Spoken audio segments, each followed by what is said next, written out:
मसूलशाही या आपल्या हक्काच्या चॅनेलवर पुन्हा आपले स्वागत आहे. आज आपण एका अशा विषयावर सखोल चर्चा करणार आहोत जो ऐकून तुम्हाला नक्कीच धक्का बसेल. हो ना, म्हणजे हा विषयच तसा आहे. बरोबर. तर आजच्या व्हिडिओमध्ये आपण काय पाहणार आहोत याचा एक थोडक्यात ट्रेलर देतो. समजा एखादा नागरिक आपली केस कोर्टात जिंकतो, पण त्याचाच जुना वकील फीच्या वादातून त्या निकालाची अंमलबजावणी अडवून धरतो. तेव्हा आपला कायदा काय सांगतो याची ही एक अतिशय रंजक आणि महत्त्वाची चर्चा असणार आहे. अगदी बरोबर. आणि हा विषय खूप लोकांसाठी महत्त्वाचा आहे. हो, म्हणजे बघा ना, जमिनीचा सातबारा नावावर करण्यासाठी वर्षानुवर्ष भांडणारे आपले शेतकरी असतील, जमीन मालक असतील किंवा मालमत्तेचा वाद सोडवणारे सामान्य नागरिक असतील, या सर्वांसाठी आजची माहिती खूप गरजेची आहे. कारण वकिलासोबतच जर दुर्दैवाने असा वाद झाला तर काय होतं हे आज आपण उलगडणार आहोत. नक्कीच, कारण ही वेळ कोणावरही येऊ शकते. त्यामुळेच हा व्हिडिओ शेवटपर्यंत नक्की बघा, कारण पुढे खूप उपयोगी आणि महत्त्वाची माहिती आहे जी आपल्याला भविष्यातही कामी येईल.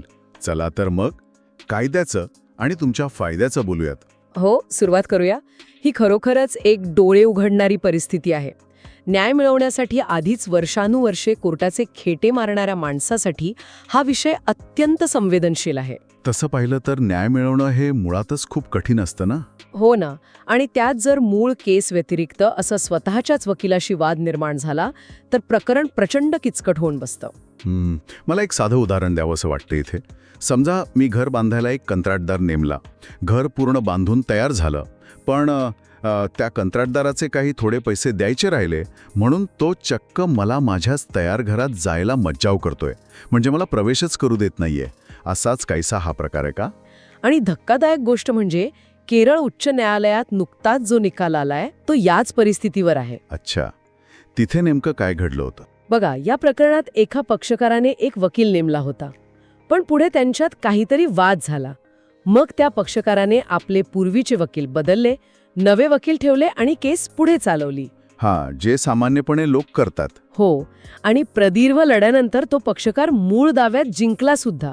त्याला डिक्री मिळाली, पण खरी अडचण इथूनच सुरू झाली. म्हणजे केस जिंकल्यावर अडचण? हे कसं काय?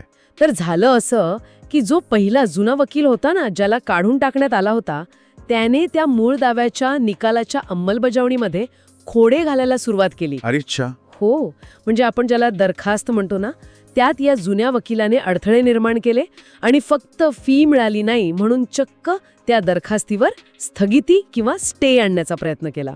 हे तर खूपच विचित्र आहे. म्हणजे जिंकूनही माणसाला शांतता नाही. आणि तुम्हाला एक क्विक फॅक्ट सांगते, या वकिलाच्या अशा कृतीमुळे त्या योग्य हक्कधारकाला डिक्रीची रक्कम मिळण्यास तब्बल 10 महिन्यांचा विलंब झाला. काय सांगताय? 10 महिने? हो, 10 महिने तो माणूस स्वतःच्या हक्काच्या पैशांपासून वंचित राहिला. बापरे.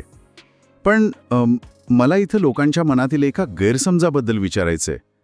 आता मगाशी मी कंत्राटदाराचं उदाहरण दिलं, पण समजा मी माझी गाडी गॅरेजमध्ये दिलीये आणि मेकॅनिकचे पैसे दिले नाहीत, तर तो मेकॅनिक गाडी अडवून ठेवू शकतो ना? हो, ठेवू शकतो. मग लोकांचा असा गैरसमज असतो की जोपर्यंत वकिलाची पूर्ण फी दिली जात नाही तोपर्यंत वकील सुद्धा आपल्या अशिलाची केस किंवा निकाल स्वतःच्या ताब्यात अडवून ठेवू शकतो. यात तथ्य किती आहे? हा एक खूप मोठा गैरसमज आहे आणि तो दूर करणं गरजेचं आहे.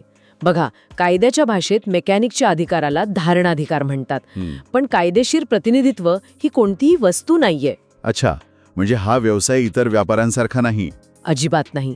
वकिली हा केवळ एक व्यापार नसून ती न्यायव्यवस्थेतील एक सन्माननीय जबाबदारी आहे. वकील हा कोर्टाचा अधिकारी असतो. वकिलाला एखाद्या प्रकरणातील कागदपत्रांवर किंवा कार्यवाहीवर कोणताही मालकी हक्क नसतो. म्हणजे ते कागदपत्र पक्षकाराचेच असतात? अगदी तंतोतंत.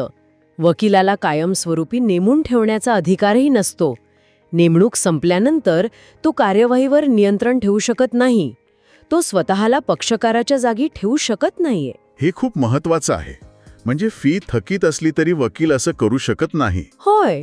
आणि या केरळच्या प्रकरणात त्या वकिलाने थेट भारतीय राज्यघटनेच्या कलम 226 अंतर्गत उच्च न्यायालयात धाव घेतली होती. कलम 226? पण हे कलम तर आपण मूलभूत अधिकारांसाठी वापरतो ना? अगदी बरोबर. आता आपण हे कलम आणि हा कायदा या प्रकरणात कसा लागू होतो ते 3 टप्प्यात समजून घेऊया. हो, नक्की सांगा. पहिली गोष्ट, या कायद्याची तरतूद काय आहे? तर कलम 226 हे उच्च न्यायालयाला विशेष अधिकार देते, ज्या अंतर्गत नागरिकांच्या हक्कांचे संरक्षण करण्यासाठी न्यायालय रिट किंवा विशेष आदेश जारी करू शकते. दुसरं म्हणजे याचा सोपा अर्थ काय आहे तर खाजगी फी वसूल करण्यासाठी या कलमाचा वापर अजिबात करता येत नाही. खाजगी फीचा वाद हा दिवाणी स्वरूपाचा असतो, त्यासाठी दिवाणी न्यायालयात दावाच करावा लागतो. म्हणजे हा वकिलाचा फीचा वाद खाजगी होता, त्यामुळे हे कलम तिथे लागूच होत नाही. बरोबर.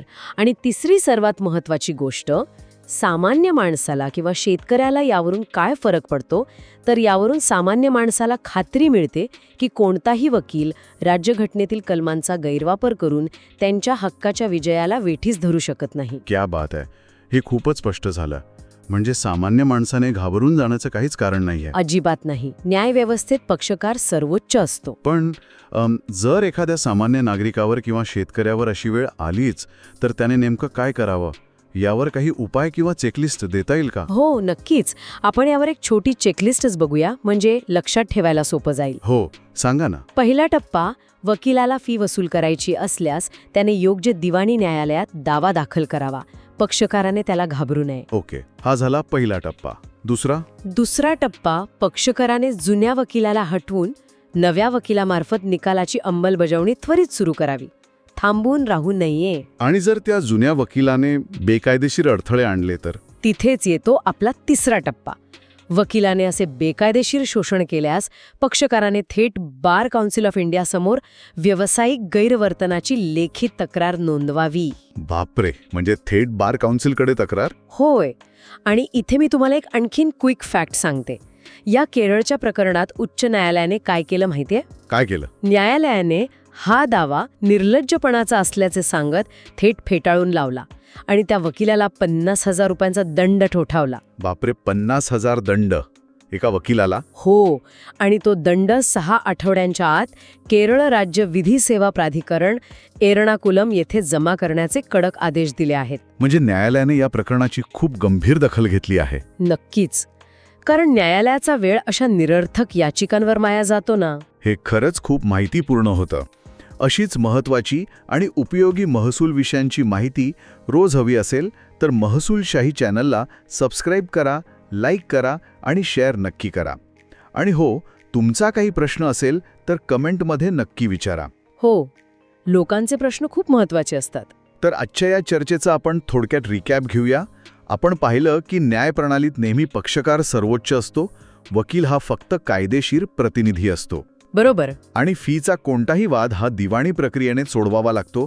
त्यासाठी पक्षकाराच्या मूळ विजयात खोडा घालणे हे अतिशय चुकीचं आहे, कारण या व्यवसायाची प्रतिष्ठा काळ्या कोटावर नाही तर वकिलांच्या प्रत्यक्ष वर्तनावर अवलंबून असते. अगदी बरोबर म्हणालात. आणि शेवटी मी एकच विचार मांडू इच्छिते. कायदेशीर व्यवसायाचा पायाच मुळी विश्वास आणि प्रतिष्ठा आहे. जर त्यालाच असा धक्का लागला तर सर्वसामान्य माणूस न्यायासाठी कोणाकडे जाणार? हो ना, हा प्रश्न खूपच मोठा आहे. आणि पुढील व्हिडिओसाठी तुम्हाला कोणते विषय आवडतील हे आम्हाला कमेंट करून नक्की सुचवा. हो, आम्ही तुमच्या सूचनांची वाट पाहत आहोत. तसेच आपल्या चॅनलच्या अधिकृत व्हॉट्सॲप आणि टेलिग्राम ग्रुपमध्ये नक्की सामील व्हा. आणि सर्वात महत्त्वाचं, हा व्हिडिओ आपल्या मित्रांना व्हॉट्सॲप ग्रुपमध्ये फॉरवर्ड करा, जेणेकरून माहिती प्रत्येक गरजू व्यक्तीपर्यंत पोहोचेल. कायद्याची माहिती प्रत्येकापर्यंत पोहोचणं खूप गरजेचं आहे. चला तर मग लवकरच भेटू पुढील भागात. धन्यवाद. जय महाराष्ट्र.